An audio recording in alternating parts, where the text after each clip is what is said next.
गावातल्या एका जुन्या वाड्यात आजही एक तरुण येतो. पूर्वी ते दोघं इथे भेटायचे. आज तो एकटाच येतो. हातात तिचा फोटो, डोळ्यात न संपणारी आठवण.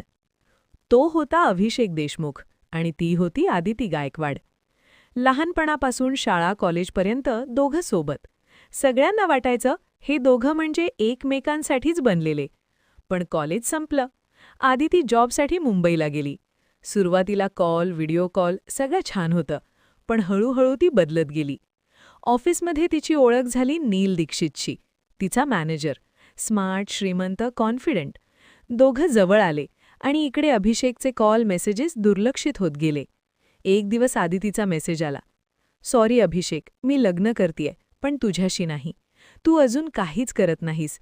नील मला खुश ठेवू शकतो." तो मेसेज वाचून अभिषेक तुटला, पण कोसळला नाही. तो गावात राहून काम करत होता, शेती सुधारत होता आणि स्वतःला घडवत होता, शांतपणे, न बोलता. वर्षे गेली. 4 वर्षांनी मुंबईत एका मोठ्या अवॉर्ड शोमध्ये घोषणा झाली.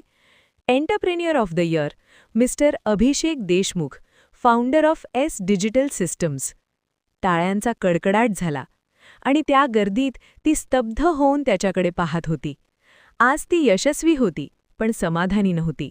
नीलचा खरा चेहरा तिला लग्नानंतर कळला. हुंडा, त्रास, भीती आणि घटस्फोट.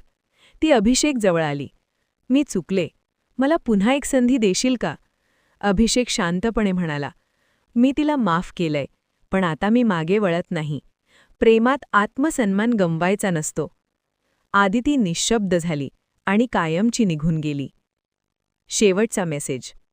कधीकधी आयुष्य दुसरी संधी देतं, पण ज्यावेळी साथ सोडली जाते त्यावेळी तुटलेला विश्वास परत जुळत नाही. अभिषेक यशस्वी झाला कारण त्याने स्वतःवर विश्वास ठेवला.